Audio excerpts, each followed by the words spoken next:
jam 12 dah bermula. Jangan tak dengar ya.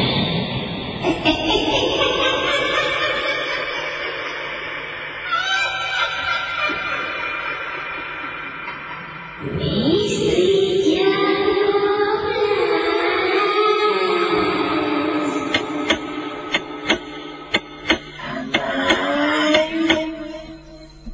Aman, buka tingkap Man. Mak datang. Aman, buka tingkap. Mak datang.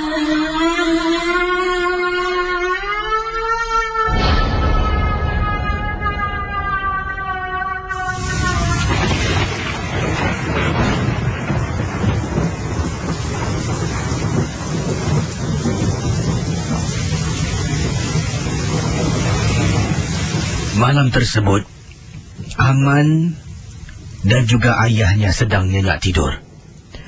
Sudah beberapa malam Aman diganggu dengan kehadiran ibu yang dikatakan telah pun meninggal dunia. Tapi dikatakan ibu mengganggu Aman ketika dia sedang tidur bersama dengan ayah. Aman seorang kanak-kanak berusia 9 tahun kerap kali terdengar teriakan panggilan ibunya di tingkap. Malah ayahnya telah pun memberitahu Aman. Setelah mendapat bantuan rawatan daripada seorang pakar yang mengatakan tingkap dalam rumah ini selepas 12:30 malam jangan dibiarkan terbuka. Sebab rumah ini sebenarnya sudah pun dipagar. Tetapi bila dengan panggilan, kalau anaknya bangun membuka tingkap, ini bermakna pagaran tersebut akan mati. Pagaran tersebut akan beri laluan kepada apa jua di luar rumah untuk masuk ke dalam. Pendengar Ria 897, kisah daripada seorang ayah, Encik Saiful berkongsi kisah pengalaman isterinya. Sebenarnya kata Cik Saiful, isterinya telah pun menggunakan sejenis susuk. Dipendekkan cerita tentang isterinya meninggal dunia. Ajal maut di tangan Tuhan. Sekuat mana ilmu yang kita ada, kalau dah sampai waktunya, pasti kita akan pergi. Jadi, Saiful menceritakan dalam kiriman email, setelah isteri meninggal dunia, banyak gangguan berlaku bukan dalam rumah. Bila isteri meninggal, pada hari yang sama, Encik Saiful dengan beberapa lagi orang pakar yang lain telah pun dijemput untuk sema rumah tersebut. Perkakas-perkakas milik isteri telah pun dihumban, dibuang keluar dari rumah. Malah rumah Encik Saiful sekelilingnya merupakan hutan. Ini merupakan kiriman bukan dari pendengar Singapura. Seorang pendengar yang menetap dari Indonesia berkongsi pengalaman. Pendengar Ria 897, Saiful memberitahu, hampir setiap malam anaknya akan terbangun. Kedengaran orang di tingkap, "Man, buka tingkap Man, mak datang." Mengikut Saiful, sekiranya kalau anaknya bangun dan membuka tingkap, walaupun rumah itu dipagar, itu seolah-olah memberi makhluk tersebut mengizinkan dia masuk ke dalam rumah. Tujuannya nak masuk dalam rumah senang. Kalau satu makhluk dapat masuk, dia akan panggil kawan-kawan yang lain untuk masuk. Rumah itu akan dijadikan tempat mereka tinggal. Ini adalah susuk peliharaan yang disimpan oleh arwah isteri Saiful. Pendengar Ria 897 FM, gangguan ini berlaku selama lebih kurang setahun lebih sebelum akhirnya berita gembira diterima oleh Saiful yang beliau akan berpindah ke rumah yang baru. Bila pindah ke rumah yang baru, pada mulanya memang rasa takut. Tingkap bilik, tingkap dapur, semua tingkap dalam rumah ditutup dan tak pernah dibuka selepas jam 12:30 malam. Malah lama-kelamaan, kata Saiful, saya semakin berani. Dan saya mula buka tingkap di ruang tamu. Dan rasa tidak ada apa-apa yang mengganggu dan saya bersyukur kerana saya akhirnya dapat hidup tenteram dan aman. Sebenarnya saya nak ceritakan tentang arwah isteri. Tapi apakan daya, saya tak sampai hati nak menulis kiriman email ini pada Casey kerana setiap kali saya nak menceritakan sesuatu yang dialami oleh isteri ketika dia memakai susuk, saya akan sedih, menitiskan air mata mengenang pemergian isteri dengan keadaan yang tidak menentu. Terima kasih. Selamat tengah malam dari Saiful dan anaknya Aman. Pendengar Ria 897, terima kasih pada pendengar kita yang berasal dari Indonesia. Terima kasih pada Encik Saiful berkongsi pengalaman yang saya rasa memang cukup menakutkan. Tinggal di rumah yang dikelilingi dengan hutan, ya. Dan datangnya di waktu malam mengganggu anak. Sebenarnya kisah Saiful ni agak panjang dan susah saya nak faham bila saya terima kiriman emailnya awal petang tadi. Dan saya cuba memahami dan saya cuba juga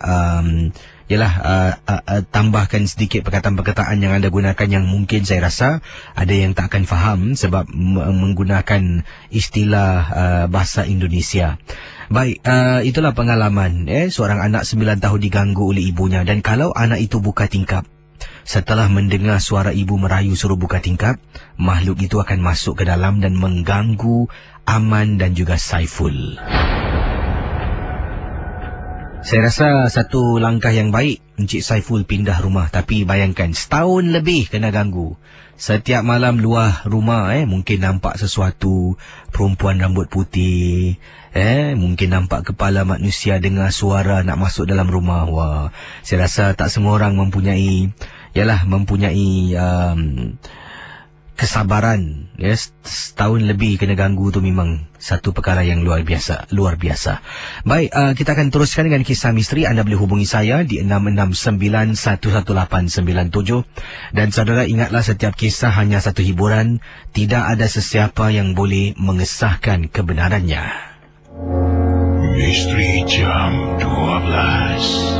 Soul Renovation Contractor. Kunjungi cawangan mereka di nombor 423 Changi Road atau hubungi 6742-6671. 6742-6671.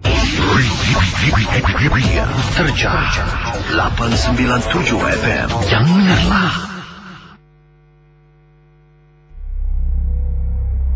Misteri Jam 12 malam. Misteri Jam 12.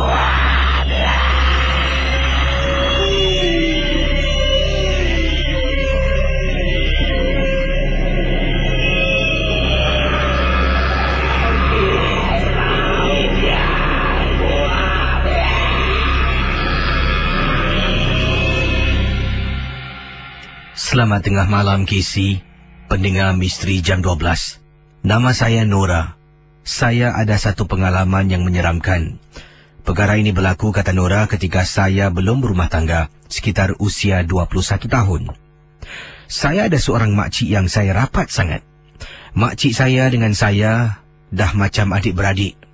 Saya lebih rapat pada makcik dari ibu kandung sendiri. Rumah makcik dengan rumah saya tidak jauh. Jadi setiap kali daripada zaman saya sekolah menengah khususnya, saya dah mula rapat. Sebab ibu dah izinkan saya untuk keluar rumah, singgah rumah makcik beberapa kali. Beberapa kali itulah, dari rumah saya ke rumah makcik lebih kurang beberapa blok jaraknya. Saya akan duduk belajar di sana, makan, menonton TV, sampailah ke petang. Adik-beradik saya ramai, 7 orang. 7 orang. Jadi makcik ni berikan saya perhatian. Ibu sendiri pun nak layan 7 orang anak memang sukar. Jadi saya mendapat kasih sayang dari makcik saya, merupakan kakak kepada ibu. Casey, kata Nora, bila makcik saya meninggal dunia, dia ada serahkan saya sesuatu. Nora mengatakan di sini, saya waktu itu masih sekolah menengah dan tidak tahu sebenarnya apa yang diberikan oleh makcik. Tapi makcik pernah waktu dia sihat mengatakan yang dia ada hadiah nak beri pada saya. Nora, Cik Nia ada hadiah nak kasih kau. Nora simpan hadiah ni bagus. Nanti satu hari bila makcik dah tak ada, dia jaga engkau. Saya hanya menganggukkan kepala Casey. Makcik memberikan saya ada satu kotak kayu. Entah apa isi dalamnya. Dia mengatakan yang saya tak perlu tahu. Saya ambil ini, jangan tunjuk sesiapa dalam keluarga, baik abang, ibu ataupun abah saya. Saya ambil kotak kecil, sebesar macam kotak mancis. Dan kemudian saya simpan dalam almari. Dari saya berusia belasan tahun sampai usia saya 21 tahun. Casey, saya sembunyikan kotak tersebut tanpa pengetahuan ibu saya. Pada usia saya 21 tahun, barulah saya jumpa cinta sejati. Merupakan waktu itu kekasih saya. Sebelum ini, Casey, saya tidak ada ramai kawan lelaki. Malah yang berkenalan dengan saya semua akan putus tengah jalan. Semua tidak akan berkekalan. Tapi bila saya jumpa suami saya ketika itu, Nur Hisham, saya jadi berkenan, terpikat dengan dia. Dia seorang yang baik, sembahyang tak lepas. Casey, jarang sekali zaman sekarang nak jumpa lelaki sedemikian. Tapi ketika itulah dia telah pun membuka mata saya. Apabila di tempat tugas, saya terdengar selepas dia solat, dia mengaji. Terubat hati saya, macam terpanggil. Dari situlah saya nak berkenalan dengan dia. Kami mula berpacaran ataupun menjadi sepasang kekasih. Dan bila dia datang ke rumah saya berjumpa dengan ibu dan ayah, dia rasakan macam sesuatu yang tak kena. Pendengar Ria 897. Setelah dia datang rumah, kemudian lebih kurang hampir sebulan lebih, dia menyepi tanpa berita. Saya gelisah, Casey. Tidak bercakap, tidak berbual. Oleh kerana dia telah pun dipindahkan ke departmen yang lain, ke tempat yang lain, saya dah jarang jumpa dia dan dia seolah-olah tidak ingin bersama dengan saya. Sampaikan saya berjumpa dengan dia, saya tanya kenapa. Dia tak tahu apa alasan nak diberikan. Kata Nora, dipendekkan cerita, bila akhirnya saya berobat, Casey. Saya sendiri yang pergi. Pakar itu mengatakan ada benda yang mendampingi saya. Jadi, saya tanya apa? Pakar itu kata, untuk rawatan yang pertama, dia tidak pasti apakah benda mendampingi. Dan saya pun sudah lupa tentang kotak yang arwah makcik saya pernah berikan. Pakar mengatakan, saya harus jumpa dia untuk beberapa kali untuk memastikan apakah rawatan yang sesuai perlu saya dapatkan dari beliau. Saya pulang ke rumah dengan hati yang hampa. Masih teringat Casey suami saya ketika itu. Saya balik tak boleh tidur malam. Casey, saya ada pegang sesuatu yang diberi oleh pakar. Merupakan ada satu kertas mengandungi beberapa surah. Katanya malam sebelum saya tidur, saya harus baca. Dan saya akan mimpi sesuatu. Dari mimpi itu, dia katanya harus beritahu pakar tersebut apakah mimpi saya. Saya baca, Casey. Kemudian saya tertidur, terlelap mata. Pukul 2 lebih pagi, saya terbangun. Apabila terdengar bunyi nyaring dalam bilik, berdesing telinga saya. Waktu itu, Casey, pendengar Ria 897, dalam bilik itu ada saya dengan 2 orang adik perempuan saya. Terperanjat saya apabila ternampak di sudut bilik, di penjuru bilik saya, kelihatan seperti ada benda bungkusan warna putih macamlah Casey makhluk pocong. Pendengar Ria 897 FM. Apa yang dilakukan oleh teman kita amat menakutkan beliau sangat-sangat. Beliau telah pun mengejut kedua-dua adik yang sedang nyenyak tidur. Apabila pandang kembali ke arah sudut yang ternampak makhluk pocong, benda tu hilang sekelip mata. Saya memberitahu pakar tersebut tentang apa yang berlaku. Barulah saya teringat tentang kotak yang ada saya simpan. Casey, bertahun saya simpan kotak tersebut, tidak pernah sekalipun menjenguk, mengintip apakah isi kandungannya. Terperanjat apabila pakar tersebut membuka dan dalam kotak itu ada sejenis anak patung sebesar jari telunjuk dibungkus macam hantu pocong. Pakar tersebut mengatakan benda itu dah hampir sebati dengan badan saya dan sayalah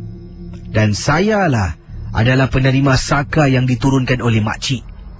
Pakar tersebut mengatakan kalau makcik awak tak berikan makhluk ini pada awak, dia akan menghadapi kesukaran untuk meninggal dunia. Sebab dia tahu mungkin dia dah dapat tanda-tanda yang dia akan pergi. Saya dah pun buang saka tersebut. Ketika itu tunang saya ataupun suami saya ketika itu telah pun berbaik semula dengan saya dan kami terus melangsungkan perkahwinan. Terima kasih Casey dan selamat tengah malam dari Nora. Ada juga kiriman SMS yang ingin saya sempurnakan. Datangnya daripada Sulastri, katanya di sini, Kisi, Assalamualaikum. Waalaikumsalam warahmatullahi taala wabarakatuh. Saya bernama Sulastri. Saya adalah seorang pembantu di Singapura. Saya menggunakan SMS anak majikan saya yang juga suka mendengar rancangan ini. Saya ada satu masalah. Masalahnya sekarang ini, saya pernah ternampak saya pernah ternampak majikan saya melakukan sesuatu dalam rumah yang saya rasa melanggar dari segi akidah Islam. Dan pernah juga dia memuja-muja sesuatu dalam rumah. Dan saya dapat tahu dari anaknya yang ibu dengan bapanya suka tikam nombor ekor. Saya ni bukan nak masuk campur, tetapi kita sesama Islam dan rasa serba salah dibuatnya. Kadang-kadang bila dia belikan makan pun saya rasa was-was untuk makan sebab takut halal ataupun tidak, kata Sulastri. Saya memang sedih sebab anaknya yang berusia 14 tahun memang tahu kelakuan ayah dengan ibu salah. Dan bagaimana pula dengan anak yang 9 dan juga 7 tahun? Kalau mereka nampak, pasti mereka akan ikut. Pernah sekali itu, apabila saya sedang tidur, terbangun di waktu malam, terdengar sesuatu di bahagian dapur rumah. Terperanjat dibuatnya apabila si ibu sedang berdiri di tingkap dapur sambil memegang joystick ketika itu dan menyeru sesuatu. Di tangannya ada beberapa kertas yang ditaburkan di atas lantai, seolah-olah menyeru sesuatu, memberi dia nombor ekor. Lalu saya terus masuk ke dalam bilik dan sambung tidur. Sekarang ini saya khawatir bukan tentang saya, tapi tentang anak-anak yang masih kecil bila melihat kelakuan ibu dan ayah yang tidak begitu baik. Terima kasih dan selamat tengah malam. Mohon maaf kalau SMS ini mengganggu Kisi. Terima kasih ya. Sulastri, terima kasih kerana berkongsi pengalaman dan saya rasa susahlah sebab kalau awak nak didik dia nanti dia cakap, "Engkau ni dekat sini pembantu, kau diam, jangan ganggu aku." Satu hal pula kan. Apa nak buat, ini adalah tugas anda lah untuk mendidik anak-anaknya. Sebab tu anda di sana tu ada sebab diketemukan anda jodoh dengan keluarga si Polan ni, mungkin agaknya anda untuk membimbing mereka lah ke jalan yang diredai dan yang benar, macam itulah saya rasa. Saudara, kita akan teruskan dengan kisah-kisah anda dan bersama dengan saya kita ada Wak. Hello Wak, apa khabar? Baik, alhamdulillah baik. Dan Wak buat panggilan dari mana Wak? Saya bawa panggilan daripada Bedok, Nos. Ni di rumah ke tempat bertugas ni? Oh, ni masih di dalam kapak kereta. Dan Wak ada pengalaman tentang apa Wak? Oh, saya ada satu pengalaman yang orang hantar 77 kepada saya. Orang hantar 77 pada anda? Yes. Jadi ini berlaku bila? Tahun-tahun bila ini? Tahun lepas ke? Berlaku pada bulan lepas. Bulan lepas Wah, ingatkan 77 dah tak digunakan lagi Oh, ni masih lagi. Masih. Padahal orang masih menggunakannya. Tapi, iyalah kita cakap, Allahu Akbar. Perkara ini jangan dicuba-cubalah dengan sembarangan orang. Jadi kisah yang anda kata 77, silakan, bagaimana? Apa yang berlaku sebenarnya? Oh, jadi pada tanggal 7 hari bulan tu, bulan lepas. Jadi jam 12, lebih tengah hari sikit, tengah malam sikit lah. Jadi saya parking lori besar saya lah. Dan sambil itu saya yang betul membuat berjayaan kursi, meja, tinggal mangkuk semua lah. Jadi kebetulan tu tukang masak tu panggil saya makan dengan budak-budak saya lah. Ramai-ramai ada dalam 4-5 orang, 5 orang lebih. Jadi saya pun terimalah apa panggilan dia makan tu. Jadi saya parking kat lori, turun, ramai-ramai makan. Ada 2-3 dah standby dekat atas lori lah. Tapi saya belum habis makan lagi lah. Saya bilang kalau dah habis makan, yang dah habis makan tu tunggu di atas lori dah. Jadi tiba-tiba tu bunyi satu dentuman kuat di hadapan lori saya. Jadi bila saya pun, bila budak-budak rakan bekerja tu cakap, wah, lori depan dah pecah di tempat tempat duduk saya dan tempat penduduk saya lah. Jadi saya pun tunggukan dengan apa yang kebetulan berlaku. Jadi saya pun tak ambil indah sangat lah. Jadi pecahkan cermin-cermin tu semua, saya bawa balik ke stor saya ke Sungai Kadut lah. Jadi kebetulan hari Minggu tu tak ada workshop. Jadi hari Senin tu saya ambil balik lori tu, masukkan workshop. Saya gunakan kawan saya di lori. Dah hampir siap hari Selasa, saya gunakan lori tu balik dah siap. Jadi saya pun teruskan kerja saya sampai jam 12 malam. Tiba-tiba saya parking lori saya pula di Tempinis. Jadi tiba-tiba budak saya pun panggil saya makan. Wah, mari kita makan. Jam 12 tepat. Jam 12 tepat tengah malam. Jadi saya pun turun makan. Hampir saya makan 5 suap. 1 dentuman lagi dentam lagi. Wah. Di sebelah kiri tempat penduduk, tempat apa, penumpang di tempat duduk. Berlubang macam satu pek kepala boleh masuk. Jadi saya pun, ini saya tak, terus terang saya tak puas hati. Jadi saya ambilkan pakar, 2-3 pakar, fokuskan apa yang telah jadi, apa yang... Jadi diorang menasihatkan saya, ada perkara-perkara yang tak baik. Jadi ada tak perkara-perkara apa yang barang-barang ke apa di dalam stor saya, kepunyaan orang lain ke, atau saya sudah beli barang-barang dia lah. Jadi pakar tu cakap, tanya itu macam perkara. Saya bilang memang ada. Tapi saya cuma beli dia punya barang. Barang-barang tu saya beli. Bukan saya kata orang tu saya apa, dah cakap dengan yang mempunyai tu, mungkin adik kamu ada menjalankan perniagaan ni yang sama. Jadi kenapa kamu tidak jual dengan dia ke atau beri pada dia? Jadi saya pun tanya lagi. Malam tu juga saya tanya dengan dia. Jadi bila dia terus serang, dia dah cakap apa-apa perkara yang barang tu semua, apa yang dia dah kasih. Tapi yang sekarang ni apa yang dia tak nak, dia jual dengan saya. Jadi saya dah fokuskan siapa-siapa yang perkara ni, jangan cuba-cuba sembarangan orang. Jadi saya dah pulangkan barang-barang tu semua kepada dia. Jadi 3 pakar kirimkan barang tu pulang pada siapa yang pemberi dia. Barang apa sebenarnya yang anda ambil? Itu dia angkakan 77 pada saya. Jadi kalau malam tu, kalau saya lagi memandu di SLE ke atau di PIE, apa dah jadi?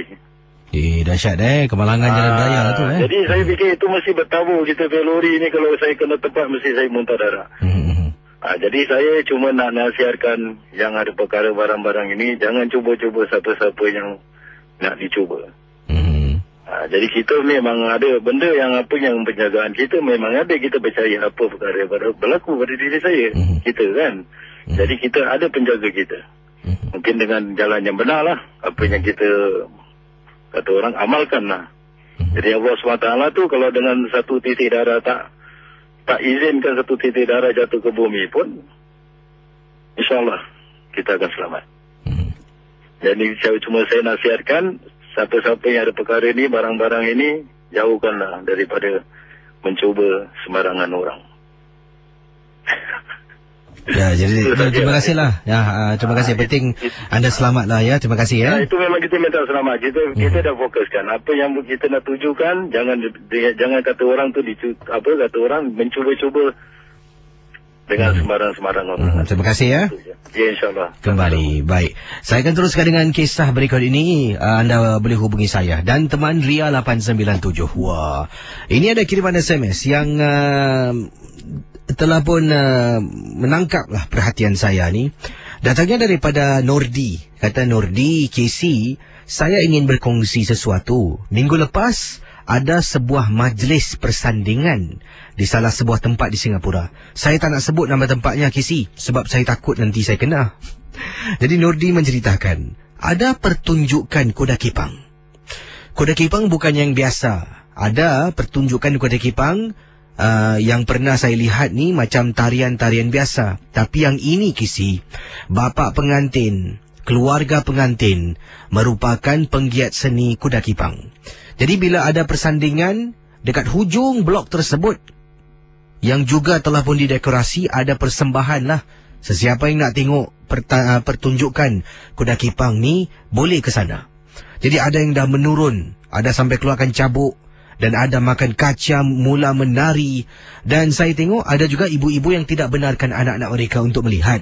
Sebab mungkin sesuatu perkara yang berbahaya, makan kaca depan kanak-kanak. Jadi kata Nordi, saya terperasan salah satu dari kuda kipang tu tiba-tiba menggelabah. Dimaksudkan oleh Nordi, kuda kipang tu salah satulah. Mungkin dia tak beritahu berapa ramai yang sedang menari, tapi sambil bunyi gamelan, satu-satu semua menari mengikut tarian rentak gamelan yang dimainkan di kolong blok persandingan di salah sebuah kawasan di Singapura. Tiba-tiba salah satu penggiat ni yang sedang menari mengikut irama gamelan terhenti dan terus seolah-olah macam sesak nafas, macam cacing kepanasan, terbaring dan terus menggelabah. Ini katanya Nordi. Jadi dua orang yang dikatakan penjaga kawasan itu terus menghampiri. Pada mulanya saya fikirkan mungkin satu perkara yang normal. Sampaikan Tok Guru yang sedang menjaga kawasan itu menghampiri budak yang terbaring itu, dan saya rasakan mesti ada benda yang tak kena. Entah macam mana, KC, sedang saya perhatikan budak tu yang dalam keadaan saya rasa ni nyawa ikan. Saya bila pandang atas terperanjat ternampak di hujung sudut ramai-ramai sedang memerhatikan pertunjukan dan juga kecemasan yang sedang berlaku pada waktu yang sama.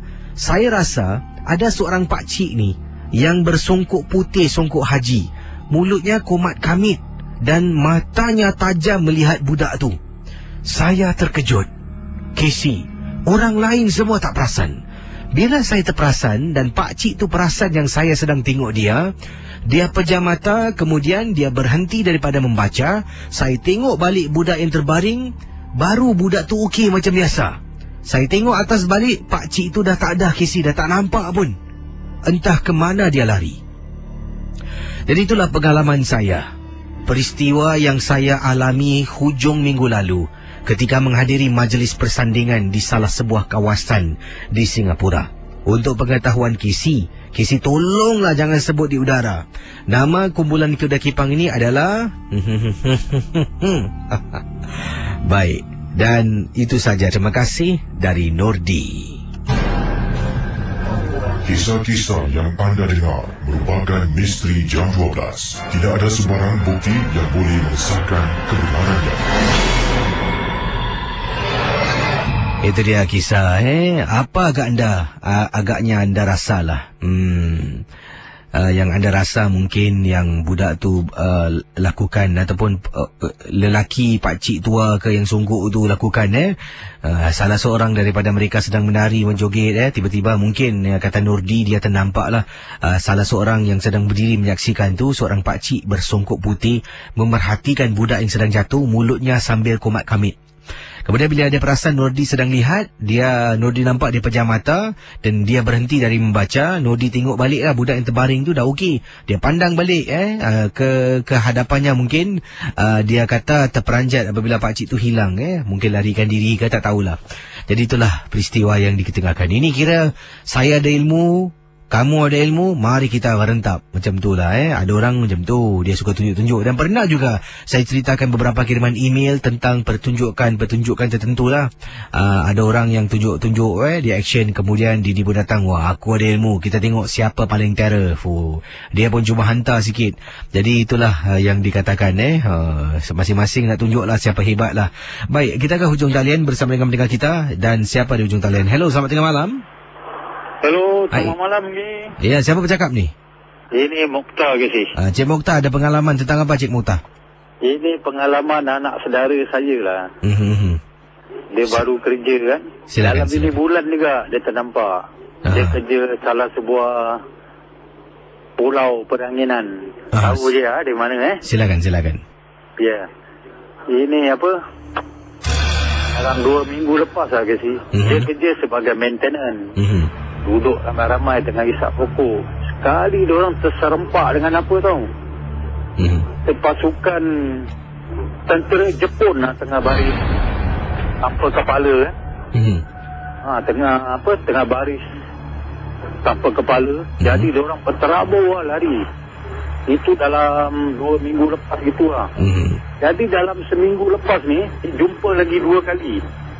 Perempuan pakai congsam tengah dukung anak. Masa tu dia tengah nak pergi staff kantin lah, nak pergi makan. 2 orang dengan kawan dia kan. Tengah naik ke bagi. Kali dia perhatikan tu perempuan dukung anak kan. Dia nak tengok ni perempuan manusia ke makhluk asing. Sekali dia tengok perempuan tu jalan tembus tembok Dia tahu ni bukan manusia, mesti makhluk halus kan. Dan lagi satu kali pun dalam minggu lepas juga. Dalam ini bulan juga gitu. Seminggu lepas dia tengah repair itu roller coaster. Dia letak dia punya spare part spana semua pelayar dekat atas kan. Dia tengah bikin tiba-tiba tu spana dengan pelayar jatuh dengan sendiri. Jadi dia nak kutip tu pelayar dengan spana. Dia dah pergi angkat tu spana. Jadi dia toleh ke atas. Dia nampak tentera Jepun lagi. Kaki terjuntai-juntai dekat atas. Cuma kaki dia, tak ada badan. Dalam minggu lepas juga. Dalam hari Senin dia bilang. Itu je Terima kasih Cik Mokhtar sama-sama Cik. Baik, kita akan terus dengan kisah-kisah anda sebentar nanti. Dan sini ada satu SMS datang dari Obak Mardi. Katanya, Kisi, apa yang si budak tu ceritakan tentang seorang pakcik tu yang merenung. Pakcik tu telah pun mengunci, dipanggil mengunci budak yang sedang menjalankan tarian kuda kipang. Sebab apa budak tu menggelabah? Bila dia kunci, makhluk tu tidak dapat mengawal badan tuan punya badan, kata Ubak Mardi. Jadi budak tu menggelabah sebab sebelum tu kan dia makan kaca. Kisi ada katakan, jadi bila makhluk tu dikunci, tak dapat masuk ke dalam badan budak itu, sakitlah tekak orang tu, kena kaca yang tajam. Jadi memang benar kalau seseorang tu ada ilmu tertentu, dengan baca beberapa surah, merenung dan tahu niat di mana, orang yang sedang mempraktikkan ilmu kuda kipang akan dikunci dan menggelabah. Tapi berhati-hatilah, kalau tak pandai akan makan tuan, dan kalau tak tahu kawal, si empunya diri yang dikunci akan meninggal dunia. Dan untuk Kisi, jangan khawatir, saya sudah kunci. Okeylah, tak apalah terima kasihlah.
Pendengar Ria 897, apa jua kisah yang diketengahkan pada malam ini? Setiap malam dalam rancangan MJ12, saya ingin ingatkan, anggaplah semua sebagai satu hiburan. Jangan kita terikut-ikut. Ingat. Dan kalau ketika kita tahu itu salah, kita jadikan ia sebagai satu sempadan. Semoga kita tidak terjebak dengan kesalahan yang dilakukan oleh orang lain. Baik, pendengar-pendengar yang saya hormati, anda boleh hubungi saya sekarang 669-11897. Hello, selamat tengah malam. Ya, hello. Hai, siapa bercakap tu? Ya, Rahman. Rahman, buat panggilan dari mana ni? Dari Cukang. Ada kisah misteri tentang apa, Rahman? Silakan. Tentang semasa saya tidur di lori tempat Queenstown. Anda tidur dalam lori? Tidur dalam lori. Ini anda tidur di tepi jalan ke tempat letak lori ke macam mana? Lori, tempat letak lori. Oh, itu apa, heavy vehicle parking lah? Heavy vehicle parking. Situ kalau gitu selalu senyap, sunyi Senyap sunyi. Kenapa? Apa yang buat anda tidur sana? Penat ke atau macam mana ni? Penat lah. Silakan kisahnya. Pagi ni saya kerja pagi kan. Oh, jadi anda terus tidur sampai ke pagi lah? Tidur sampai ke pagi. Silakan. Semasa saya tidur malam tu kan, saya tidur di belakang lah, saya tutup pintu. Jadi saya dengar sesuatu lah. Macam sesuatu orang jalan. Saya jenguk di luar tapi tak ada orang. Lepas saya tengok tak ada orang, betul saya tutup balik tu pintu, saya teruskan tidur. Habis saya dengar macam bila orang cakap-cakap di luar, cakap-cakap. Habis lepas tu saya tengok-tengok pintu, tepi-tepi pintu kan. Saya tengok nampak baju, macam ada baju merah. Jalan-jalan terus saya keluar, tengok tak ada orang. Itu saya pun saya takut lah, rumah pun naik juga malam tu kan. Itulah malah itu je yang itu. Wah, berani awak tidur sorang-sorang dekat di tempat letak lori ni. Dah penat sangat. Kalau saya tak apalah, saya rela balik Terima kasih, Rahman. Okey, sama-sama. Okey, silakan 669-11897. Itu dia, bukan senang nak cari rezeki sampaikan dia balik lewat malam, tidur dalam lori kerana apa? Takut besok tak boleh bangun pagi, nak kerja pagi pukul mungkin 5, 4 pagi macam itulah. Baik, kita ke hujung talian 669-11897.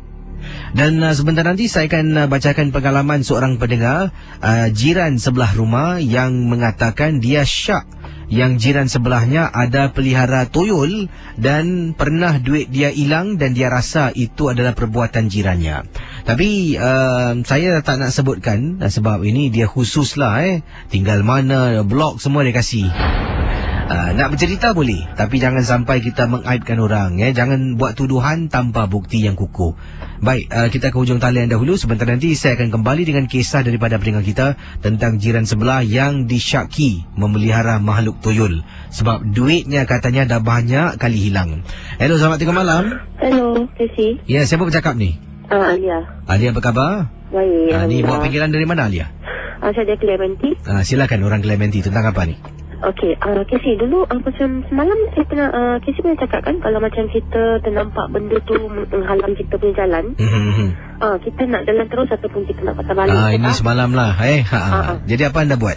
Okey, pasal saya pernah kena macam gitu. Okey, ada satu kali tu, pasal dulu saya tinggal daerah Jurong tu isi, dekat extension sana. Okey, dulu saya kerja hotel, jadi saya selalu balik lewat malam lah. Okey, dalam selalu saya naik transport dalam pukul 2 lebih 3 lah saya sampai rumah. Jadi satu kali tu saya dah sampai bawah lift ni. Dekat lift lobby ni saya macam tiba-tiba macam hari tu saya tak sedap hati tau Casey. Sekali daripada jauh saya nampak macam tempat pasal saya turun tu depan blok. Jadi saya jalan sikit tu terus sampai kat lobby tau. Jadi saya tengah jalan ni, pasal saya punya liftnya, tangga ni, dia macam tersembunyi tersembunyi sikit tau, daripada tembok tu lah. Okey, jadi sekarang saya tengah nak jalan terus ni, kita macam saya terperasan tau, dengan macam benda putih tau, Casey duduk kat situ. Macam duduk gitu lah, dia macam bersandar kat tembok. Okey, tu bulu gila lah, Casey. Sekali saya pun alamak. Naik pasal rumah saya tinggal 4. Jadi macam saya tak ni sangat lah. Jadi saya kata alamak, benda ni kat sini pula, saya cakap. Jadi saya diam lah, saya pun bodoh macam cekakkan hati. Saya cakap aku tak rasa kau, saya cakap itu. Jadi saya lift kebetulan memang dekat bawah. Jadi saya pun baca selawat lah. Saya baca selawat, saya masuk lift. Saya tak pandang benda tu tak kira. Tangan saya ni meraba-raba dekat lift tu. Saya butang saya nak kecil tinggal 4. Yelah, dia takut siapa nak pandang. Itu tak apa. Sekali saya pun pintu dah tutup, saya macam saya dah lega lah pasal benda tu dah hilang kan. Sekali Casey bila saya keluar lift tingkat 4, dia tunggu saya kat tepi tangga.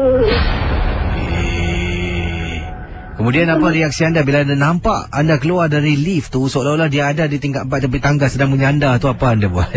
Dia bukan menyandar kali ni Casey, dia berdiri betul-betul kat tepi tangga, dia berdiri. Jadi apa anda buat? Lari ke? Turun balik ke macam mana? Itulah, daripada situ saya tu sini lah. Pasal dah dekat, pasal rumah saya ni 2 pintu daripada lift. Okey, Jadi apa lagi Casey, saya dengan macam orang gila, limpang pukang lari, ketuk pintu macam nak harap. Masa kunci saya dah tak boleh nak keluar. Saya dah tak boleh fikir tak kasi. Saya ketuk pintu selarak sikit bapak. Kebetulan bapak saya belum tidur. Bapak saya kata apa, bapak saya pula buat hal. Bapak kata apa, kau jangan masuk dulu, kau tunggu luar. Buka pintu cepat, buka pintu. Orang dah takut saya dah ketakutan. Jadi so saya tunggu luar pula. Sekali kata, kau tunggu dulu kat luar. Sekali kata, cepatlah, saya dah nangis tau, gigil saya. Pasal benda tu kat tangga je kan. Sekali bapak saya, kaya dalam masa tak sampai 5 minit lah, bapak saya kata, kau tunggu sekejap. Bapak saya keluar, bapak saya tunggu kan, bapak saya tutup pintu. Dia boleh tutup pintu balik ke si? Saya bilang, alamak, bapak saya apa bapak nak buat ni? Saya cakap, sekali bapak saya keluar kan, bapak saya buka pintu, dia buka gate kan, dia kata, cepat masuk. Habis saya pun masuk lah. Saya masuk, lepas tu bapak saya macam, saya dengar bapak saya macam marah barang, macam marah dengan orang gitu tau. Macam, kau duduk luar, kau jangan kat sini, bapak saya cakap. Kali dia dah gitu tu, bapak saya kata, kau pergi mandi, terus tidur. Kali bila saya dah mandi, saya dah tidur semua. Satu malam lagi saya tak boleh tidur je sih. Pasal tingkat bilik saya di macam diketuk-ketuk, macam nak pecah lah tingkat bilik saya kasi. Pasal rumah saya rumah koridor, jadi macam tingkat saya tu menghadap koridor. Jadi dia ketuk kat situ lah. Macam saya menggigil lah tu malam, tak boleh tidur sampai pagi. Itu pengalaman yang anda kata seolah-olah menghalang jalan anda nak pulang ke rumah terima kasih lah. Yang penting anda dah selamat. Boleh offline sikap? Sebentar ya. Pendengar 897, sini ada kisah yang saya terima. Saya baca SMS ni, saya dah meremang bulu rumah. Dan saya perlu anda berikan perhatian sepenuhnya dengan kisahnya pendek. Tapi bila anda cuba bayangkan anda dalam situasi pendengar berikut ini, anda akan terasa seramnya keadaan itu. Kadang-kadang bila kita dalam rumah dalam keadaan selamat, mungkin sebelah ada orang, mungkin sedang dengar dengan rakan-rakan MG12 ni, tak terasa seramnya. Tapi kisah yang diketengahkan, ini dia. Seorang pendengar, namanya, mana tadi ni?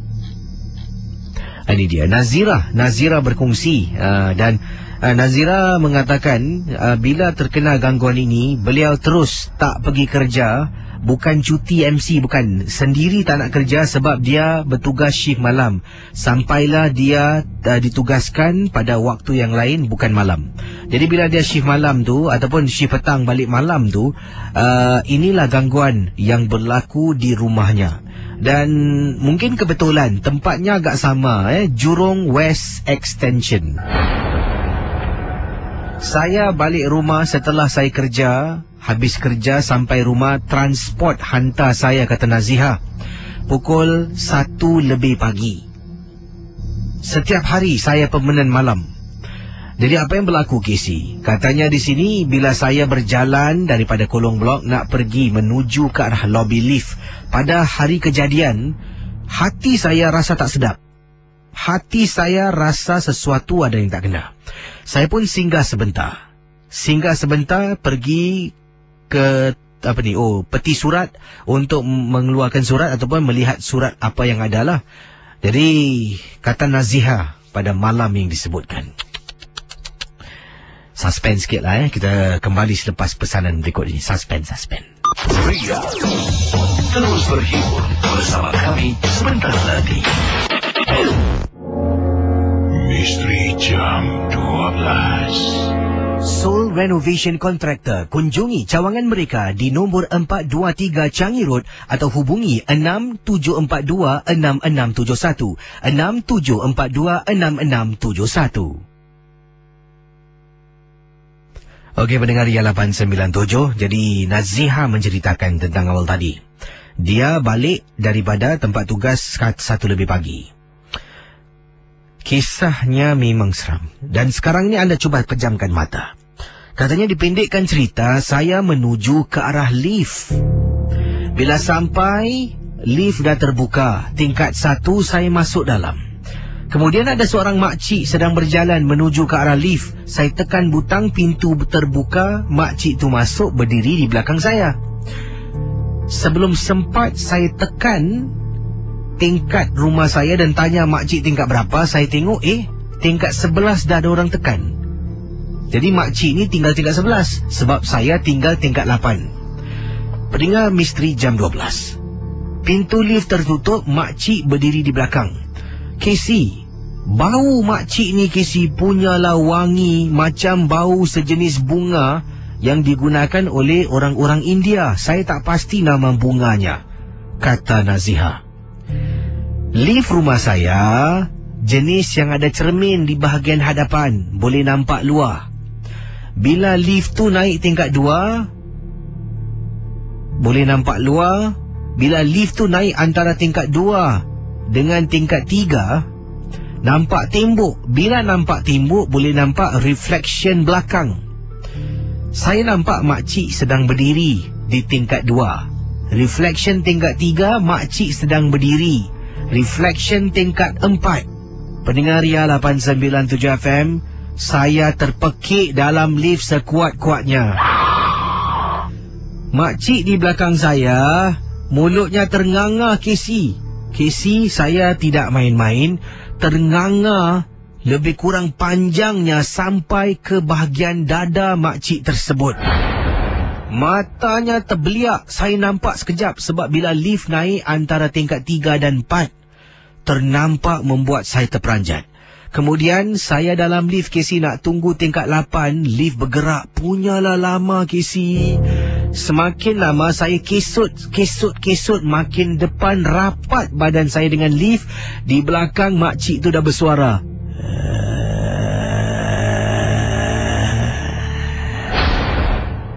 Hanya Tuhan yang tahu perasaan saya. Lift sampai tingkat 8. Saya keluar, lari dan tak pandang belakang. Malam tu saya menangis. Nazia menceritakan suami saya sampaikan panggil bapa saya datang rumah. Bapa saya bacakan saya air, beri saya minum untuk tenangkan saya, kurangkan badan saya dari menggeletar ketakutan. Sejak hari itu saya tak pergi jumpa doktor pun. Saya sendirilah yang tak nak pergi kerja kerana akan balik malam. Lebih kurang Casey 2 bulan lebih tidak ke kerja sebab ketakutan. Kemudian setelah hari demi hari, bapa mentua saya datang dan beri saya minuman yang dibaca. Semakin hari semakin saya kembalikan semangat saya. Terima kasih. Selamat tengah malam. Dari Naziha. Kisah-kisah yang anda dengar merupakan Misteri Jam 12. Tidak ada sesiapa yang boleh mengesahkan kebenarannya. Jangan mudah kita percaya. Jangan kita terikut-ikut. Ingatlah, NG12 hanya satu hiburan.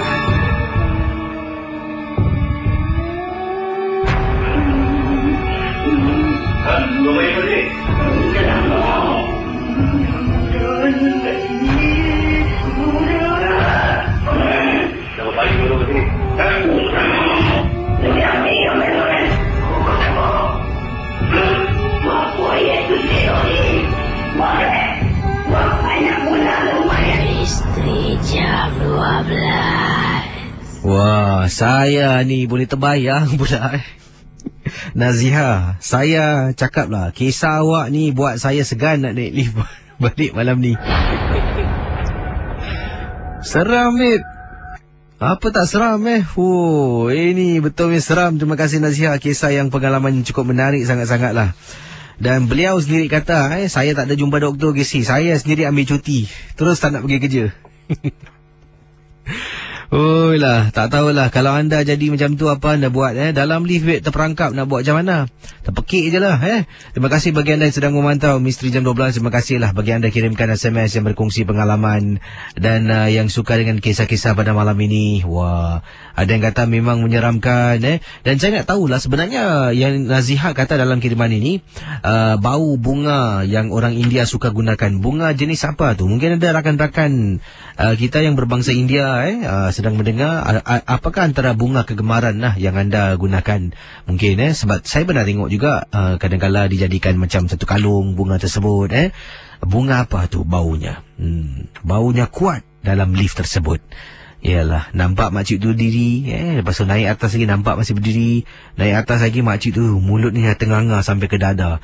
Dengan mata mungkin terbeliak ke, dengan rambut kusut masai. Saya tak tahulah, ini saya cuma imajinasikan suara dalam lift. Ini patut jadikan satu plot lah dalam filem.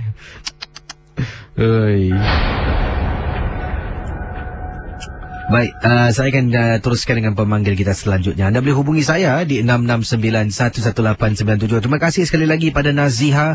Kisah anda memang membuat saya meremang dan kita akan teruskan dengan siapa di ujung talian. 669-11897. Terima kasih pada pendengar kita yang tanya ni, Skyband tanya nombor telefon Ria berapa. Lepas tu ada sahabat kita namanya Syabi. Katanya dia kasih nombor lagi. Baguslah. Terima kasihlah Syabi kerana membantu. Baik, silakan 669-11897. Hello, selamat tengah malam. Hello. Hai, siapa bercakap tu? Ni Rahim. Rahim, buat panggilan dari mana Cik Rahim? Di rumah sekarang. Dan anda dengar tadi kisah Naziha seram seram. Awak tinggal tingkat berapa ni? Tingkat 6. Naik lift jugalah Naik lift. Baik, kisah anda tentang apa Rahim? Silakan. Saya ni tentang sekolah menengah Ishan. Okey, apa yang berlaku? Okeylah, dulu bila tahun 2005 bila saya menengah 1. Kita ni ada sebuah CCA dipanggilkan NPCC. Kita ni ada annual camp bulan 6 Jun. Kali ni kita punya cikgu kita suruh kita berjalan-jalan kat dalam satu sekolah. Dan itu malam 12 tengah hari 12 tengah malam. Saya ni dengan kumpulan saya tengah jalan, tengah cek-cek, boleh katakan crawling.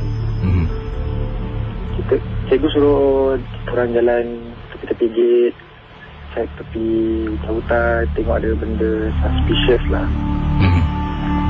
Kali kawan saya yang perempuan ni Cina terkejut dengan bunyi katak. Bila dia tengok, dia makin dengar katak tu punya suara, dia datang makin dekat. Sekali kawan perempuan saya ni suluh lampu kat katak tu. Apanya terkejut dia nampak wajah muka orang. Di mana ni? Kat rumput lah. Dia pekik terus lari pergi kat kantin.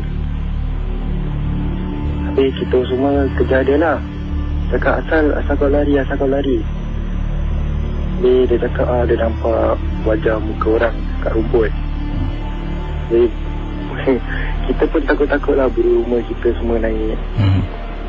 Dan kita cari cikgu kita. Dan kita call tak dapat. Dan kita bilang kita punya ma'am Sarjan, nama dia Sarjan Rauda. Dan kita bilang dia kata okay, tak apa.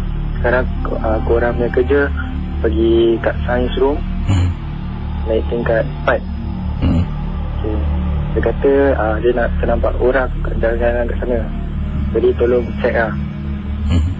Jadi kita pun dengar dia punya instruction. Dan kita ikut. Jadi kita ikut, dia naik tingkat 4. Casey nak tahu apa kita nampak? Kita nampak Cik Kak. Berapa ramai yang nampak tu? 3 orang. Termasuk budak Cina tu? Budak Cina perempuan tu tak, dia tak ikut. Okey. Dia dah nangis melalak. Lepas tu kita pun buat bodoh lah. Kita tak nak ganggu, takut dia ikut kita sampai besok pagi kan. Ada kita semua. Jadi kita jalan lalu cekak tu, kita pun macam kumat kami baca bismillah ni semua, baca ayat-ayat. Kita jalan pergi ke fitness corner. Habis kita pun nampak cekak. Kita pun stop kat tepi, kita macam mengendap. Kita tengok dia tengah bernyanyi-nyanyi, mendukung sebuah bayi. Kita jalan tembus tembok masuk ke tandas lelaki. Kita pun tengok sekali mengendap. Sekali tiba-tiba kawan saya lelaki Rizal ni cakap kat saya, diam lah, jangan kacau aku. Dan saya pun cakap, siapa kacau kau? Bukan bapak belakang aku bapak kau. Tiba-tiba dia tengok belakang, dia pingsan. Saya apa lagi tengok dia, biasa kau pingsan, woi bangun. Terus belakang saya cakap, dia nampak aku Saya pusing belakang, tengok pelan-pelan. Saya pun terpekik terus lari, biarkan kawan saya kat belakang kat toilet tu. Lagi saya pun macam nak nangis lah bagi cari cikgu. Terima kasih Rahman kisah anda ya. Baik, itu dia. Dan semoga anda terhibur dengan Misteri Jam 12. Dan ingat, minggu depan, seminggu saya tidak bertugas lah. Selama seminggu saya tidak bertugas, cuti lah. Jadi, harap maklum, saya dah beritahu anda siang-siang. Dan ada hari DJ Zah akan dapat ambil alih tugas saya. Tapi ada hari DJ Zah tidak dapat ambil alih tugas. Akan ada DJ lain ambil alih tugas. Dan akan tiadalah Misteri Jam 12 ya. Baik, anda yang ada kisah misteri boleh hubungi saya. Saya masih terkenang terbayang-bayang kisah Nazihah tadi tentang penampakan makcik dalam lift, mulutnya ternganga luas. Lah, memang menakutkan. Baik, kita ke hujung talian dengan kisah selanjutnya. Hello, selamat tengah malam. Siapa bercakap ni? Selamat malam, Messi. Selamat malam, siapa ni? Nizam ni. Nizam, panggilan dari mana? Nizam dari panggilan dari tempat kerja. Dan silakan pengalaman anda tentang apa, Nizam? Pengalaman saya senang saja. Kat tengah laut ni pasal lah. Silakan. Okey, tengah cerita dia macam gini. Sikit hari, tempoh hari saya keluar kerja malam dalam saya 3 pagi. Lepas tu saya dengan kawan saya. Sebab saya kena pergi buat encourage lah, macam hantar barang ke sampai pergi ke kapal. Dalam perjalanan daripada warehouse pergi ke terminal yang nak naik bot tu, lori kita barang sikit je. Cuma tapi nak jalan tu susah, berat. Tapi bila kita jalan tu, saya tak tahu apa yang kat belakang ni Kita jalan je lah. Bila sampai penjuru tu, dah angkat barang, dah naik bot, macam ada perasaan ada kain putih kat atas sebarang tu. Jadi bila dah naik bot dalam perjalanan nak pergi ke kapal tu, tiba-tiba bau wangi lah. Satu kabin tu boleh dengar bau lah kat bot tu Bila tengah perjalanan tu, macam dia nampak ada satu kakak ni tengah berdiri kat air terapung-apung. Dari situ kita kena teruk lah. Macam-macam hal dia buat kena bot tu lah. Tiba-tiba kena angin ribut macam-macam, tapi tak ada hujan pun, tak ada hujan. Itu kisah saya malam ni. Terima kasih Casey ada satu benda Casey cakap pasal bunga yang Casey nak tahu Pasal apa? Bunga yang tadi bunga. Bunga tu yang orang India selalu pakai tu bunga melo. Bunga melo terima kasih sama-sama Casey. Begitu juga kata-kata teman-teman kita yang kirimkan SMS. Casey melo lah di Facebook, Casey melo lah. Ada kata Casey ataupun melo bahasa Melayu. Ada kata bunga melati ataupun jasmine. Okey, ada yang kata bunga melati ada kata bunga melo. Ada kata Casey bunga frangipani. Ini saya tahu ni bukan sebab saya tak pernah dengar kawan-kawan bangsa India saya menggunakan bunga frangipani Awak sebelum embo saja. Frangipani Ayolah, ada ini salam Casey. Saya dari Hong Kong, Sophie, sedang mendengar Misteri Jam 12. Wah, jauh ni Baik, kita ke hujung talian. Silakan 669 11897.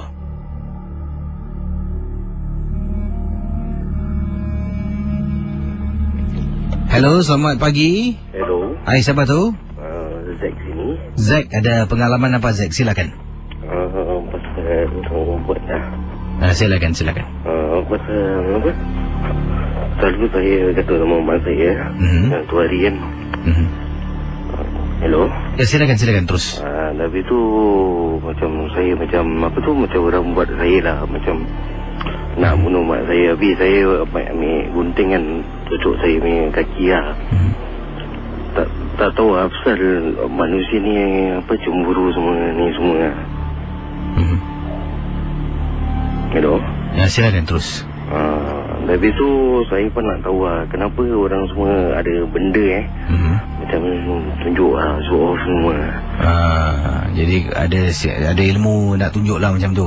Sampai saya punya apa, fikiran pun tak ada. Sampai saya ambil gunting kan, cucuk saya punya kaki semua. Jadi anda buat ni anda tak sedar lah? Tak sedar. Seolah-olah macam kena rasuk macam tu lah. Kena rasuk. Jadi anda nak tahu bagaimana benda dia boleh berlaku lah. Terima kasih Okey. Baik, jadi mungkin ada yang boleh berikan jawapan. Dan teman tadi tu yang bertanya soalan tu, anda boleh lungsuri Facebook Ria 897 ataupun Facebook saya, dan beberapa yang lain boleh berikan pendapat pandangan anda. Yang ada di sini juga yang kirimkan katanya okey, terima kasih lah kerana mengingatkan saya. Baiklah, saya akan tutup tirai. Jumpa anda esok malam ataupun malam ini jumpa anda. Sekali lagi, minggu depan saya tidak bertugas.